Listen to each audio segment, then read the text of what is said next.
Hey, hello everybody. This is David Flute here again with the South Dakota Department of Tribal Relations. I just want to share a little bit for this Tribal Tuesday about what I've learned about the four bands of the Oceti Sakowin, which was the division of the Dakota that spoke with a D dialect. And the Dakota had these four bands. And these are just some of the stories and lessons that I learned again as a little boy.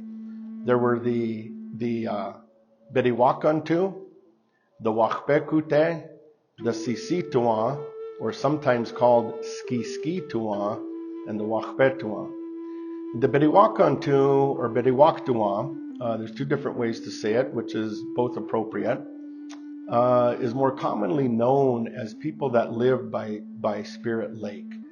But when we look at the language and we break it down and want to focus on the three words, Badeh, which means lake, Wakan, which can mean either holy or awesome, and then the place where you dwell, Duan.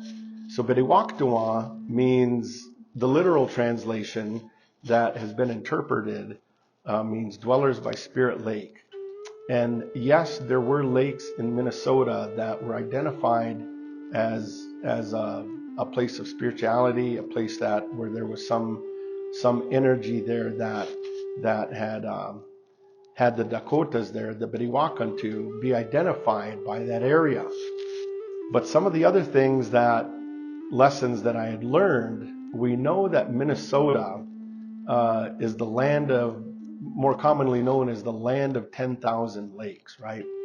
And so you can also look at Bediwakantu not just as the dwellers by Spirit Lake, because Wakan doesn't just mean holy or spiritual. It can also mean awesome. It can mean great. And so I've looked at those words in that manner, that the Bediwakantu people that lived, more predominantly on the eastern side of Minnesota, lived in those areas where there were a lot of lakes, a lot of great lakes, and not even just the land of 10,000 lakes, but the Great Lakes themselves.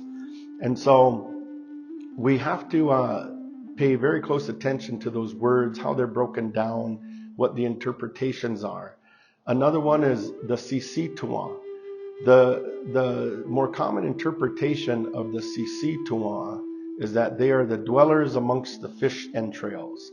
Our people, the people of the marsh.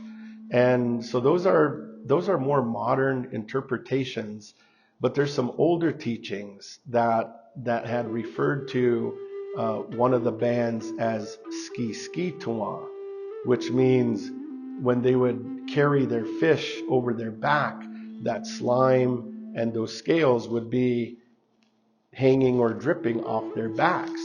And if we take a look at that time period back then, there were a lot of northern pike, but there were also much larger fish, gars and sturgeon, which were very much larger than your average northern pike. And those fish can be very slimy.